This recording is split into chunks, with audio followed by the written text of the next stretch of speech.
38,500 కోట్లకి జరిగే ప్రాజెక్టుని ఇప్పుడు పూర్తి కావడానికి 1,47,000 కోట్లు కాబోతుంది. సుమారు ఆయకట్టు సిమిలర్. ఒకటి క్యాపిటల్ కాస్ట్ ఈ మేరకైతే రన్నింగ్ కాస్ట్ గురించి కూడా ఆలోచన చేయాలి. బిఆర్ అంబేద్కర్ ప్రాణహిత చేవెళ్ల ప్రాజెక్టు పూర్తయి ఉంటే ఆనాటి పంపులు పూర్తిగా నడిపినప్పుడు సంవత్సరానికి ఎలక్ట్రిసిటీ బర్డన్ 1000 కోట్లు ఉండేది. ఇప్పుడు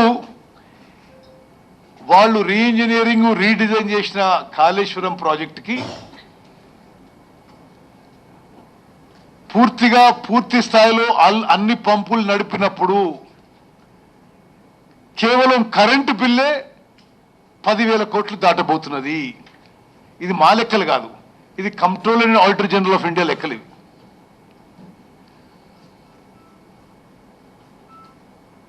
వాళ్ళు ఖర్చు పెట్టిన 94,000 కోట్ల రూపాయల్లో ఎక్కువ శాతం costly high interest short term borrowings. Power finance corporation, rural electrification corporations లాంటి నాన్ బ్యాంకింగ్ ఫైనాన్స్ కంపెనీస్ నుంచి అప్పటి వరకు ఉమ్మడి ఆంధ్రప్రదేశ్లో ఏనాడు అంత హై ఇంట్రెస్ట్లో తీసుకొని లోన్స్ని మరి కేసీఆర్ ప్రభుత్వం తీసుకోవడం జరిగింది. ఇప్పటికి ప్రాజెక్టు పూర్తి కాలే. ఇప్పటికే per year annual burden of Kaleshwaram project on Telangana is 15,000 crores. ఇప్పటికే ప్రతి సంవత్సరం ఇంట్రెస్టు పార్ట్ ప్రిన్సిపల్ రీపేమెంట్కి ప్రతి సంవత్సరం 15,000 కోట్లు కడుతున్నాం. పంపులన్నీ నడిచినప్పుడు మరో 10,000 కోట్లు ఎలక్ట్రిసిటీ బర్డన్. ప్రాజెక్టు పూర్తి స్థాయిలో పూర్తయినప్పుడు ఇంట్రెస్ట్ లోన్ రీపేమెంటే పర్ ఇయర్ 25,000 crores. అసలు ఎటువంటి ప్రాజెక్టు వాళ్ళు డిజైన్ చేసినారో ఆలోచన చేయండి. ఇది పూర్తిగా కమిషన్ల కక్కుర్తి తప్పితే మరొకటి కాదు. నేను ఇప్పుడు డిసెంబర్ 7వ తారీఖున 2023కి ఇరిగేషన్ మినిస్టర్గా బాధ్యతలు స్వీకరించిన. ఈ 7-8 నెలల్లో నా అవగాహన మేరకు ఇరిగేషన్ సెక్టర్ని కేసీఆర్ అండ్ కంపెనీ సర్వనాశనం చేసిండ్రు. తెలంగాణ రాష్ట్రంలో ఇరిగేషన్ సెక్టర్ నాశనం చేసిండ్రు. తెలంగాణ ఆర్థిక వ్యవస్థని శాశ్వతంగా తీవ్రంగా దెబ్బకొట్టిండ్రు. మీకు కొన్ని లెక్కలు చెప్తే నిర్గాంతపోతారు. 95,000 కోట్లు కాళేశ్వరం ఖర్చు పెట్టి కొత్త ఆయకట్టు మొత్తం అఫీషియల్ లెక్కలు ఇవేమేమో మా కల్పితం కాదు.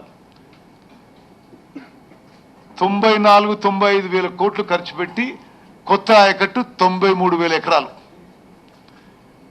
పాలమూరు రంగారెడ్డి ప్రాజెక్టు మీద 31,000 కోట్లు ఖర్చు పెట్టి ఒక్కెకరం కొత్త ఆయకట్టు రాలే. సీతారాం సాగర్ ప్రాజెక్టు మీద 7,800 కోట్లు ఖర్చు పెట్టి ఒక్కెకరం కొత్త ఆయకట్టు రాలే. గత 10 ఏళ్లుగా కేసీఆర్ అండ్ కంపెనీ కక్కుర్తి వల్ల 1,81,000 కోట్లు ఇరిగేషన్ మీద ఖర్చు పెట్టి నామమాత్రం ఆయకట్టే రావడం జరిగింది. ఇది దీని బ్యాక్గ్రౌండ్ అయితే ఆ తర్వాత జరిగిన విషయాలు మీకు కొన్ని వివరంగా చెప్పాలి. వాళ్లే కాళేశ్వరం కట్టినరు, వాళ్లే మేడిగడ్డ కాళేశ్వరం ప్రాజెక్టు గుండెకాయ అన్నారు, వాళ్లే ఇనాగ్రేషను ఆర్భాట ప్రచారం ప్రతి సంవత్సరం ప్రతి నెల ఎవరెవరో తీసుకుపోయి దాన్ని ఒక టూరిజం స్పాట్ లాగా చూపెట్టినరు. అప్పుడు అక్కడ పిక్నిక్ అనే పోయినరు, ఇప్పుడు పిక్నిక్ అనే పోయిపోయింది. అలా